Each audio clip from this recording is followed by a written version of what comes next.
মাহমুদা আক্তার মুন্সিগঞ্জ সদর উপজেলার পানহাটা গ্রামের নারী উদ্যোক্তা। পার্শ্ববর্তী জোড়ারদোল গ্রামের মিন্টু হালদারের বিরুদ্ধে হাতাহাতি ও হুমকির ঘটনায় গ্রাম আদালতে মামলা করেন। দুই পক্ষের জবানবন্দি ও সাক্ষী গ্রহণ শেষে বিরোধ নিষ্পত্তি করে 5 সদস্যের বিচারক প্যানেল। এতে খুশি উভয় পক্ষ। গ্রাম আদালতে এসে 10 টাকা খরচ করে এখানে আবেদন করছে। আবেদন করার পর আজকে ডাকানো হয়েছে এবং এখানে আমি সুষ্ঠু বিচার পেয়েছি এবং আমাকে 10,000 টাকা জরিমানা দেওয়া হয়েছে। এখন আমাদের সমাধান দিয়েছে জানা কেমন কিছু হয় নাই, আমাদের অভিভাবককে সুন্দরভাবে মিলিয়ে দিছে।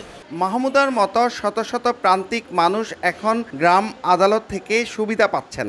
জেলার 6 উপজেলার 43টি ইউনিয়ন পরিষদে এজলাস রয়েছে। বাকি 25 ইউনিয়নে অস্থায়ী এজলাসে বিচার কাজ চলছে।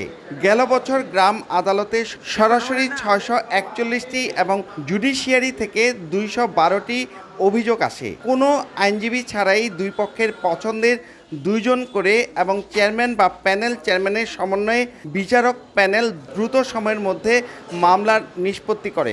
প্রথমে আমরা গ্রাম আদালতে যে রেজিস্ট্রেশন নথিভুক্ত করি, নথিভুক্ত করার পরে আমরা বাদী এবং বিবাদীকে ব্যাপারটা অবগত করি।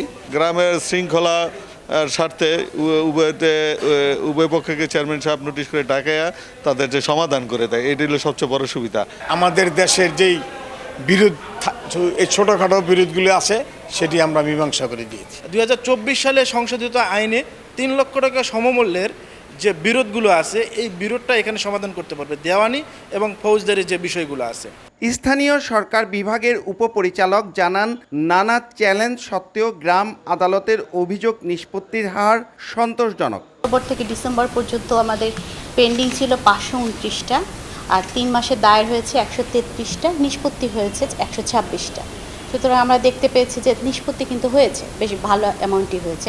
2024 সালে মুন্সিগঞ্জে গ্রাম আদালতের বিচারে 30,43,900 টাকা আদায় করে বাদীর কাছে হস্তান্তর করা হয়েছে।